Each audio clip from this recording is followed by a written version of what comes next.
മാം, നമുക്ക് mushroom സിൽക്കും modal സിൽക്കും ഒക്കെ വെച്ചിട്ട് ഒരു വീഡിയോ ചെയ്യണ്ടേ? കസ്റ്റമേഴ്സിനെ കാണിച്ചിട്ടില്ലല്ലോ നമ്മൾ. സെയിം കാര്യം ഞാൻ ഓർത്തു. അതുകൊണ്ട് ഇതേ 2 അങ്ങ് കസ്റ്റമൈസ് ചെയ്തിട്ടുണ്ട്. നോക്കി എങ്ങനെയുണ്ടെന്ന്. മഷ്റൂം സിൽക്ക് ഫാബ്രിക് ആണ്, നേവി ബ്ലൂ കളർ, നല്ല zigzag pattern.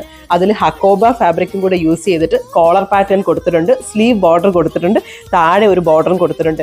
A line with slit pattern ആണ്. മാമിന്റെ നല്ല രസമുണ്ട്. നല്ല രസമല്ലേ? മഷ്റൂം സിൽക്ക് ഫാബ്രിക് ആണ്, ബ്യൂട്ടിഫുൾ കോൺട്രാസ്റ്റ് അല്ലേ? നല്ല റെഡ് ആൻഡ് ബ്ലാക്ക് കോംബോ. നല്ല ബ്യൂട്ടിഫുൾ ആയിട്ട് നമ്മൾ എ ലൈൻ കൊടുത്തിട്ടുണ്ട്, ഒരു വീനെക്ക് കൊടുത്തിട്ടുണ്ട്, സെന്റർ സ്ലിറ്റും കൊടുത്തിട്ടുണ്ട്. സ്ലീവ്സ് കണ്ടോ, കോൺട്രാസ്റ്റ് കൊടുത്തിട്ട് കുറച്ചൊരു ലെങ്തി ആയിട്ട് ഒരു സ്ലീവ് കൊടുത്തിട്ടുണ്ട്. ഫുൾ സ്ലീവ് അല്ല, പക്ഷെ ലെങ്തി ആയിട്ടൊരു ഫുൾ സ്ലീവ് കൊടുത്തിട്ടുണ്ട്. നമുക്കിതിന്റെ വേറെ പ്രിന്റ്സ് നമുക്കിതിന് ഒരുപാട് പ്രിന്റ്സ് അവൈലബിൾ ആണ്. ഒരുപാട് ആക്ച്വലി പറഞ്ഞാൽ സോൾഡ് ഔട്ട് ആയിപ്പോയി, നമ്മൾ വ്യൂവേഴ്സിനൊന്നും കാണിക്കാനും പറ്റിയിട്ടില്ല. എന്നാലും ഉള്ളതൊക്കെ നമുക്ക് കാണിച്ചു കൊടുക്കാം അല്ലേ? നോക്കി സിഗ്സാഗ് ഇപ്പൊ ഞാൻ ബ്ലൂ കാണിച്ചതിന്റെ ഡിഫറെന്റ് ഷെയ്ഡ്സ് ഉണ്ട്. ഗ്രീൻ ഉണ്ട്, മെറൂൺ ഉണ്ട്, ഞാൻ വേറെ ചെയ്തിരിക്കുന്ന റെഡ്, ബ്ലാക്ക്, കോഫി ബ്രൗൺ ഉണ്ട്. പിന്നെ ഒരു ബാന്തിനി പോലെ ഒരു പുതിയൊരു മെറ്റീരിയൽ വന്നിട്ടുണ്ട് കേട്ടോ, നല്ലൊരു ഡങ് ഗ്രീൻ കളറും